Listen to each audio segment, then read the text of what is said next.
Hello Libra, this is Victoria from Mindful Bamboo and I'm here with your August Tarot Forecast. As always, we'll be looking at your love life, your career and workspace, and we'll get you some guidance from the universe on how to best utilize the energies of the month of August. At the end of the reading, I will pull some cards from your person of interest to yourself, so make sure you stick around. And of course, this is a collective read, so take only what resonates for you, don't force it. And also these readings are for Sun, Moon and Rising Libra. So if you're watching for your sun sign, make sure you also check out a video for your other placements. Alright, let's get going. We'll start with a little oracle card and then we'll go into tarot. For those who are new, I also have my TV show that's called Mindfully Awake. New episodes coming out every Friday, 6 p.m. New York time, and available afterwards as recorded versions on all major platforms and social networks, including podcasts, including YouTube. And I have a channel for twin flames. It's called Mindful Twinflame, and there's a handle in the description box so you can find it if it's something of interest to you. I do daily energy updates there. Okay, so Libra, you've got chopped wood. So essentially this is like going down to business. This is to me very much a Virgo energy, that vibe. When, you know, there's always stuff that you gotta do, you don't like it, you don't enjoy it, but you just gotta get it done. Usually we can associate it with some chores that we're doing about the house, but of course it can come to much bigger things, like, I don't know, maybe you're like me, you don't like to deal with legalistic questions and paperwork and finances. That's like, oh. And obviously those could easily be much bigger than just taking care of household chores, right? There's probably something in your job place that you don't like doing, right? They're usually things that we get inspired by and we, you know, that are the reason we love our job. And equally there is something that we don't like doing, but we kind of put up with it and do it. So there's something in this space of having to do stuff, just having to get it done, that's really powerful. That's something that will take you to the next level in your big goals and what you're excited about. And that's part of the lesson, that sometimes that's really key. It may seem minor, it may seem trivial, something that, you know, you should have delegated to someone else, which could be the case, you know, maybe that's the answer, who knows. As long as you get it done, that's what I'm hearing, the message, repeated message, you gotta get it done, right? But don't put it off just because it's boring or it may seem like it's not really important. You know, like when you're trying to prioritize and you're assessing what's the impact for this, how do I invest my time, and maybe this is something that's like fell off the, you know, kind of like fell off track and you're like, yeah, that's not really important, I can deal with it later. But there is something about it that's important to do now. Okay, we'll go into the main read, we'll get more details. I will be using the Muse Tarot for the main reading. I've been traveling a lot the last couple of months and every time I come back I miss my deck so much, and this last trip was just like 5 days, but I missed them again. Oh, and I did get the Lightseers deck, so we'll use that for messages from a person. Okay, we got, for your love life, we got 7 of Voices, we have Ace of Voices, and we have the Hermit, which is Virgo energy. I was just talking about Virgo energy, oh my god, with chopped wood. You could be dealing with a Virgo, of course, maybe. I mean, if that's the case, that's a perfect inspiration for you, seriously, because to work Virgos, it just comes naturally. Getting organized and getting down the business. For your career space, you have 4 of Emotions in reverse. The Devil, could be dealing with a Capricorn. And 8 of Materials. Very much a blend, keep working on it card, but we'll get into that in a minute. And then for advice, we have the Hierophant, you could be doing as a Taurus. Knight of Inspiration. Love that firework. And Queen of Inspiration. Look at all the inspiration. Oh my gosh. Bottom of the deck, Ace of Inspiration. Yes, that's exactly what I'm talking about. Right? Like, and I feel like part of that inspiration is gonna unlock when you get some of those tasks that have been sitting around for a while. When you get them off your plate, they've been a burden. They've been still depleting your energy. They've been blocking something, right? It's almost like you're gonna overcome some sort of a fear when when you do that, whatever that thing is, and you'll be able to unlock so much more creative energy that you can use for something beautiful, exciting, loving, creative. Anyways, let's get into the details. So for your love life, you have Seven of Voices, Ace of Voices, and the Hermit. You see all these voices. Voices are the swords energy in the original deck, right? So this is about thought process, right? Where are you lying to yourself, basically? That's what I'm getting to you as the message, right? And the Hermit here is asking you to find that time and space where you can be honest with yourself. It's really important. So I don't really see here much about the relationship, which happens sometimes because this part of the spread is about personal space. And sometimes the focus is on you and your relationship with yourself, right? I'm not saying this to judge anyone, but I mean, obviously it's between you and, you know, your consciousness, your higher power, and what is it that you're not really saying out loud or you're not acknowledging in your life. Something that's not working, hasn't worked for a while, that's what I'm getting. And you're trying to put a good face on it. Whether it's in relationships, whether it's personal habits, I don't know, some kind of hobby that you stick to because, I don't know, you promised someone or you're doing it with a friend or whatever it is. Like, it's some kind of excuse, but it's not really working, right? Like, and again, it may be something where you have good intentions. Maybe you've decided to, I don't know, get more fit and you signed up for a gym membership and you're going with a friend and you're dreading every moment. And it's not that, you know, you were doing it out of good intention, but something about it is not working for you. And it's time to acknowledge it. It's part of the lessons that we're supposed to learn. And sometimes we're giving them in a more safe space, right? Like in a sandbox where it's easier, it's not as hurtful to acknowledge these things, learn, adjust, you know, do something different.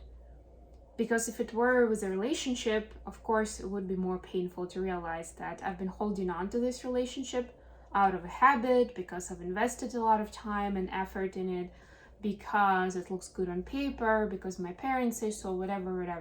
And then after a lot of time and effort, it just turns out that it's not serving you and you gotta go, right? How soul-crushing could that be, right? So sometimes we're learning at easier examples. But it's just as important. Those lessons are just as important. And you need to get through them to assess the higher consciousness.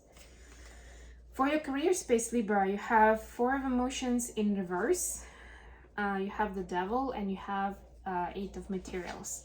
So yeah, it's like you're very determined to make use of a new opportunity, whatever it is. You know, take it however it resonates, but just be careful with it so you don't overwork yourself, so you don't go into workaholic mode, which is not a compliment. It's still being celebrated in our community, society, unfortunately, but it's not a virtue. It's not something to be proud of, you know. It's a big red flag to look at yourself, like to look within and see where you've failed yourself, where you've somehow abandoned yourself. Because overworking will it never works out well. It will take you to a depleted space. You know, if not issues with health, problems with nervous system, etc., right? It's very important to be careful here, not to be tempted with whatever that new project, new job, new team promises to be, or new client that you signed a contract with. Right? Like, set your boundaries, agree about the rules of the game on the shoreline, you know, before you start working together. And if it's between you and God, as we like to say it sometimes, then just make sure that you're doing that self-check, especially if you know that you can go into the workaholic mode. It's very important to keep doing the scans, to keep doing the checks, that you're doing fine, that it's under control. And if it's not, or if you think that it might get out of control, have that contingency plan. So what happens if suddenly, I don't know, whatever, fill in the blanks, things change, and it looks like you have to work weekends for the foreseeable couple of months? Like, what are you gonna do about that? What is your plan B then? How are you gonna deal with it? And it can be, well, I'm just gonna have to buckle up and do it. No, that's not what we're talking about here. Although it will also be a lesson, of course. Just maybe not the one that you want to get. And then the advice, we have the Hierophant, Knight of Inspiration, Queen of Inspiration. Yeah, so it's very interesting because inspiration a lot of times is treated as something creative and something ephemeral, something that's not tangible and solid, something that's just very abstract, very subjective, you know, very much like in the moment. Hierophant is a very different energy. It's a very grounded place. That's why it's Taurus energy. And it's about grounding your belief system, your worldview, whatever laws you live by, right? It's the values, the mindset, but in a more in a more grandiose way, let's put it that way. So for you, the task is to kind of keep an eye on both sides of it, right? It's not about going just into one extreme and abandoning the other. You're supposed to be dreamy, to have that inspiration, to see the downloads from the divine, you know, to get those messages, to get excited and to see the bigger picture. But also it's very important to have a set of values, to have a structure, to have a philosophy in your life, right? Like some kind of structure that our brain just needs to be able to follow and not have to make everything a creative process, right? There's a reason why it's not the case in our life. Our brain will just overheat, overload, and explode if we had to reinvent the wheel for every single activity that we do, right? So just find that balance between the two, really. Okay, let's get some messages for Libra from their person. And as promised, the Light Seer deck. Messages for Libra from their person of interest.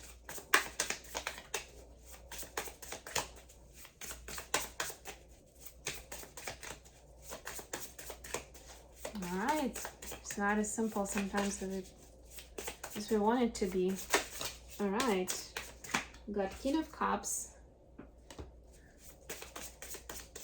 Let's clarify King of Cups.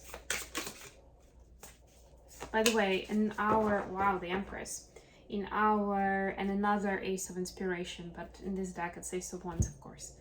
This Friday at the Mindful Awake, we're going to be talking about attachment styles and what does non-attachment means. The difference between being detached and non-attached, and how do you build a healthy relationship by being committed to it, but also being non-attached.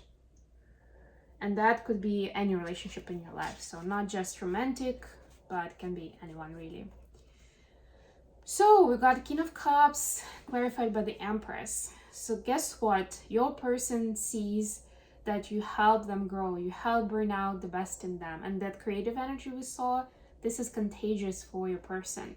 It doesn't matter whether they're masculine or feminine, this is the energy, but they definitely feel stronger with you. They feel like you're inspiring them to discover more, to learn more about themselves and how they are with people, how they are in the world, and what to aspire to, right? Definitely there is a bit of a disbalance in the kind of in the power that they see, right? So there's a little intimidation that they feel towards you because of how talented and how magnetic you are to them. You know, up to you to see how much it's a practical, factual thing, or it's just the energy that they're feeling from you, right? Whatever it is a little intimidating for them, and they find that sometimes they're struggling to just be themselves, be the authentic self, right? So they're learning, and this relationship inspires them to learn more, right? So what I would say, they could tell you, or they could use your help, Libra, in getting them more, feeling more safe and feeling more nurtured in the place where they're in. Even if it's not perfect, of course, nobody's perfect. Even if you see a lot of faults and you have your doubts, right? If you believe in this relationship, support your person. Show them the way, share more of where you are, especially if you both know that something is not working in your relationship. It's very important to be able to communicate about that honestly, and that would definitely work perfect for you, Libra. With the Seven of Swords at the beginning, we were talking about something that you're not acknowledging yourself, and sometimes we need another person to bounce off our thoughts, our ideas, to get true feedback, to understand that maybe we are in a bit different place, right? Or there's additional context that you haven't taken into account. Okay, I'm gonna leave it here. Thank you so much for joining me, guys. Please don't forget to like the video if you enjoyed what I was doing, and of course subscribe to my channel and share this video with others who may benefit from this type of information. And until next time.